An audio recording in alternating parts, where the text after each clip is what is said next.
Well, eBay has provided me with my latest find, and we're going to open this up and we're going to see if we have a working radio. We have some batteries here, which I have rebuilt, and we will be using those to test out this vintage Philco. Let's see what we got in this box. The way it shakes around, I don't believe it to be packed very well. Well, even though it shakes around, I believe it was packed well enough to have survived this trip unscathed. So I will say it was packed well enough. I wish you could get a whiff of this. Electronics has this nostalgic smell to it that I can't describe to you. You would just have to know what that smell is. And it has it. It's a combination of Bakelite and the type of materials that they used, the type of plastics, off-gassing, the wiring. There's just a smell to vintage electronics that is like no other. Okay, so this radio will accept the 90-volt battery I built.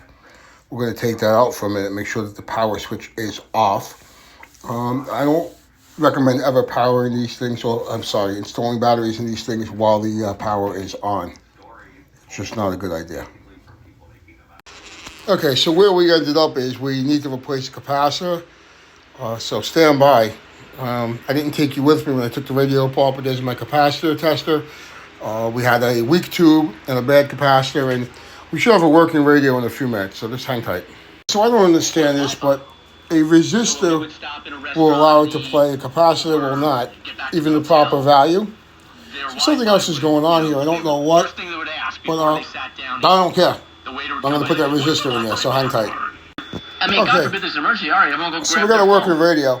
I don't know why. Whether you actually have the phone on you, whether the phone is out of I don't know reach, why a resistor that's, I think, where the difference in place of a capacitor 1-800-321-07. has got me a working radio, but I'm not going to argue.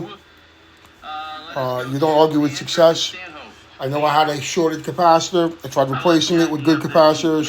That didn't work. Installing a resistor in place made it work. I don't know why. But anyway, let me put this thing back together, and I'll show you what we have. Okay, so there she is. CityNY.com. And it's working just fine. Make sure These radios are you interesting. not I have my two friend, of them. like They have built-in not real flashlights. friend, but social media friend. Follow me on X and Instagram, Truth Social, Facebook, at Rob Astorino. And of course, you can always listen Here's to your this flashlight. live on radio or on the iHeart So, app. it's now a working radio. Wayne It sounds pretty good. in Nassau County. I gotta sneak I've you got in my here. 90 Wayne. volt in there. I've got my rebuilt Hey, Rob. F-cell in there. I'm for not having any in the classroom. Your vote has So I did figure out Why is that? why the capacitor I tried to install didn't work.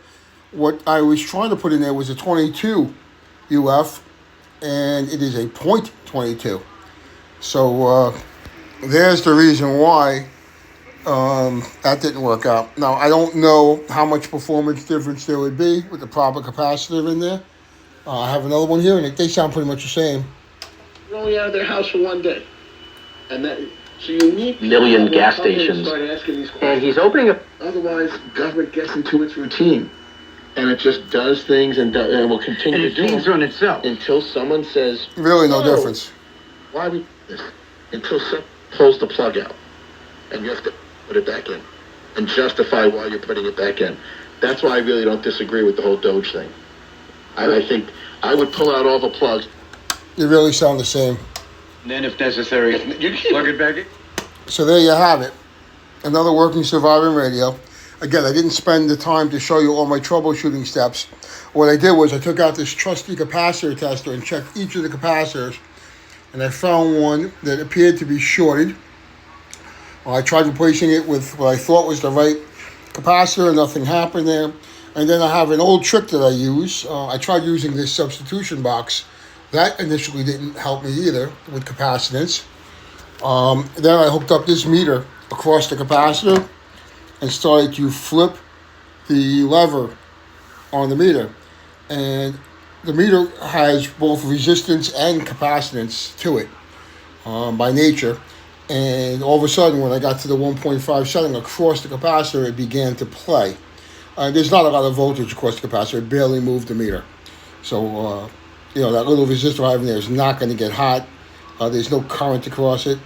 But anyway, that's one of the ways I've troubleshooted some of these radios, these capacitors, is by using the meter and flipping that switch. It's worked for me in the past. It worked this time. And now we have an actual another Every 3 or 4 months. At least. Turns right on. This battery here is 67.5, but this calls for a 90, so that's what's in it. I have a 90 I put in there. I'm going to show you what it looks like inside. I'm gonna flip it open just one last time. But yeah, here we go. Working radio. So here are the batteries. You've got your 90 volt A battery there. And you've got the G cell that I recreated. You can see we have a cut cord, because we don't play these on line voltage. We prefer to play them only on battery. And if I were going to play on line voltage, there is one capacitor in there. I'd have to change the big one so that it wouldn't have the 60 cycle hum. But it's repaired. Does it need Social Security to get your information? Think about it. Yeah, of it all. Again.